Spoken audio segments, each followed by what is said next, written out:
I think they all can be boiled down to two things that our students are seeking.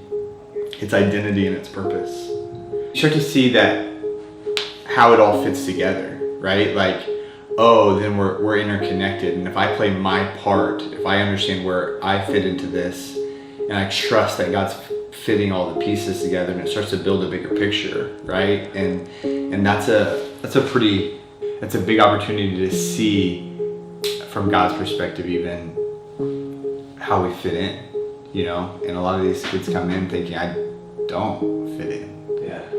During the year, we're fighting for their attention. We're fighting for this, but we get these 5 days where we say, hey, you don't have to think about that. Our small group leaders get more hours with our students at a week of camp than an entire school year. There are a lot of lights, and production value, you know, is high.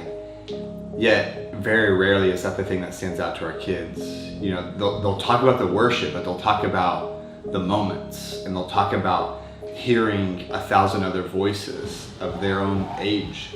You know, Jesus uses this story, this parable, to talk about the different soils, and one that has thorns that are choking it, and rocky soil, and seed that gets thrown onto a path, and we're kind of all aiming to be this fertile soil, and we've got all soils represented, and you can see that, I mean, God is really trying to find a place in each of these kids to plant that and allow for Him to change them to be fertile soil. And you start to see that in little pieces as we're going. You know, the students respond and actually respond because they understand, they're seeing themselves in the story and recognizing the weight of that.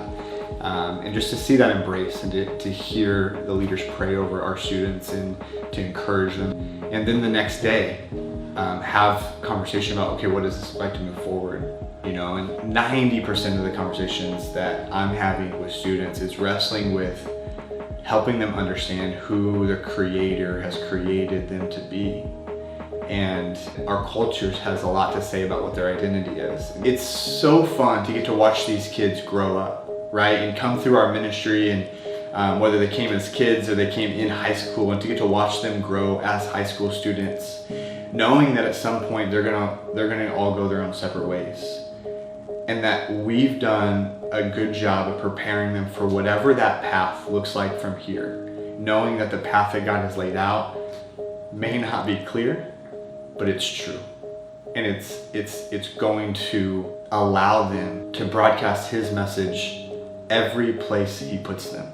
In their high school, on their teams, at home, at college, no matter where it is. He's placed that in them to send it out.